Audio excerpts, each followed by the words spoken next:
Businessman, author এবং motivational speaker টি hub বলেন, আপনি শুধুমাত্র আমাকে আপনার 5টা মিনিট দিন, আমি প্রেডিক্ট করে বলে দিতে পারবো আপনার জীবনের ফাইন্যান্সিয়াল ফিউচার কেমন হতে পারে। আপনি কি জীবনে আসলে ধনী হতে পারবেন কিনা? টি হাব এই কথাটা এত সাহসের সাথে বলতে পারে কি করে জানেন? কারণ তিনি জীবনে অনেক বড় বড় মিলিয়নার এবং বিলিয়নারদের মাইন্ডসেট এবং তাদের লাইফ নিয়ে অনেক বেশি স্টাডি করেছেন, আর সেই বিষয়গুলোই তিনি তার লেখা বই সিক্রেট অফ মিলিয়নার মাইন্ডে তুলে ধরেছেন, যেটা ওয়ার্ল্ডের মানি ম্যানেজমেন্ট এবং পার্সোনাল ফাইন্যান্সের বইয়ের লিস্টে সেরা বই। এই বইটির মাধ্যমে আপনি সাকসেসফুল পিপলদের মাইন্ডসেট এবং তাদের সাইকোলজি জানার পর সেটি নিজের লাইফে কাজে লাগাতে পারবেন এবং ফাইন্যান্সিয়ালি সাকসেস পেতে পারেন। তো চলুন দেরি না করে বইটির মূল কথা কি জেনে নিই। মূল কথাটি হলো TFAR। এটির ফুল মিনিং হলো T মানে থটস, F মানে ফিলিংস, A মানে অ্যাকশন আর R মানে রেজাল্টস। এর মানে আমাদের চিন্তা ভাবনা বা আমাদের থটস আমাদের মনে ফিলিংস এর জন্ম দেয়, আর আমাদের ফিলিংস থেকে আমাদের অ্যাকশন গুলো চলে আসে, আর তারপরে এই অ্যাকশন গুলি আমাদের রেজাল্ট নিয়ে আসে।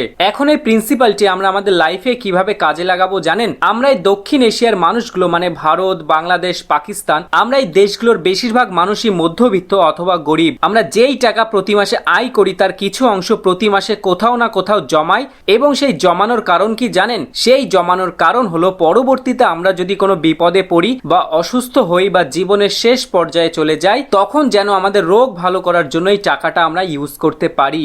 এর মানে হলো ল অনুযায়ী সবার প্রথম থটস মানে আমাদের চিন্তা ভাবনায় থাকে আমরা ভবিষ্যতে বিপদে পড়বো অথবা অসুস্থ হব, তার জন্যই টাকা জমাচ্ছি। আর সেই চিন্তা থেকে এই বিষয়টি আমাদের ব্রেনে চলতে থাকে, মানে আমাদের ফিলিংস এর সাথে কানেক্ট হয়ে যায়। ব্যাস, ফিলিংস এর সাথে কানেক্ট হওয়ার সাথে সাথেই আমরা সেটার জন্য অ্যাকশন নিই এবং পরবর্তীতে রেজাল্ট যা আসার তাই আসে। আমরা বুড়ো বয়সে যে অসুস্থ হই বা যখন ফ্যামিলির ওপর কোনো না কোনো বিপদ এসে পড়ে, তখন এই জমানো টাকা সেই জায়গায় ব্যয় করি। আর এই হচ্ছে আমাদের চিন্তা ভাবনা এবং আমাদের অবস্থা। তবে ধনী লোকেরা কিন্তু এভাবে কাজ করে না। তারা সময় থাকতেই মানে খুব ইয়াং এজেই চিন্তা করতে থাকে যে আসলে সে কোন কাজটি ভালো করে করতে পারবে। মানে ধরুন যে কেউ একটা বিজনেস করবে, সে সেটি নিয়ে প্রচুর চিন্তা করে আর ভাবতে থাকে এই কাজটি তাকে দিয়ে হবে কিনা, এই কাজটি করার জন্য সকল স্কিল তার জানা আছে কিনা, অথবা তার নতুন কোনো কিছু শিখতে হবে কিনা। এরপর পুরো প্ল্যানিংটা সেট হলে তবেই থটস কমপ্লিট হয়ে যায়। এরপরে চলে আসে ফিলিংস। এর মানে হলো সে এই কাজটি কি নিজে মন থেকে ভালোবাসতে পারছে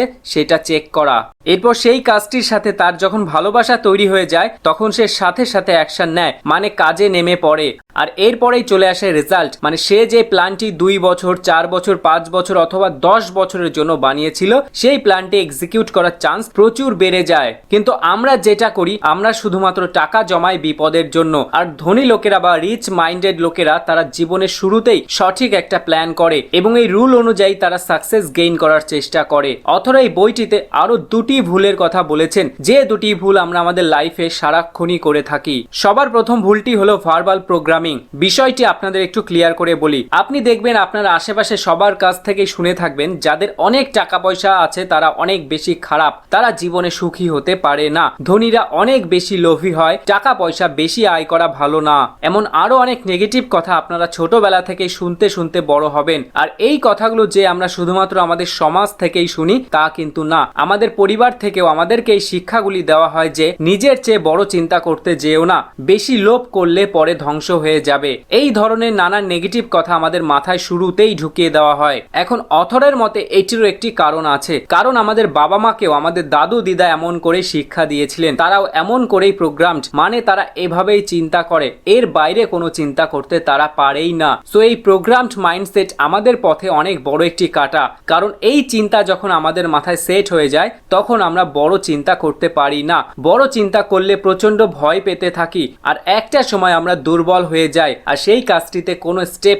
বাড়াই না। রাইটার দ্বিতীয় যে ভুলটির কথা বলেছেন সেটি হলো মডেলিং। এই বিষয়টি অনেকটা এরকম, আমাদের পরিবার বা আমাদের আশেপাশের মানুষজন কিভাবে টাকা খরচ করছে এবং তারা তাদের জীবন কিভাবে কাটাচ্ছে সেই বিষয়গুলি আমরা দেখি এবং নিজেদের লাইফেও ঠিক একইভাবে অ্যাপ্লাই করতে থাকি। দেখুন, একটা বিষয় কিন্তু সত্য, আপনি যে টাকা আয় করবেন সেই টাকা ইনভেস্ট করে আবার আপনাকে টাকা আয় করতে হবে, কিন্তু আমরা কিন্তু এটা করতেই চাই না।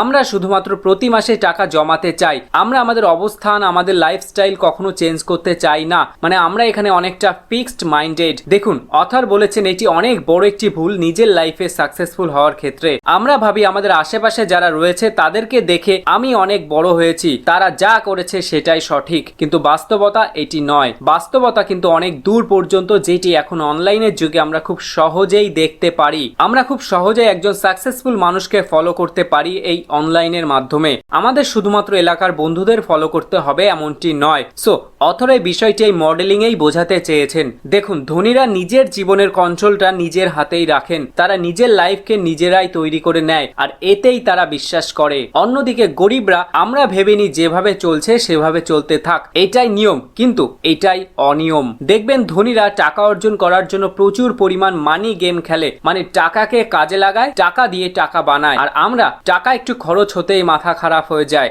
টাকা কোথাও ইনভেস্ট করার কথা শুনলেই মনে হয় যে লস করবই। এই সমস্ত কিছু বাধা বা আমাদের মাইন্ডসেট আমাদেরকে কোনোদিনই বড়লোক হতে দেয় না, এটা সবসময় মাথায় রাখবেন।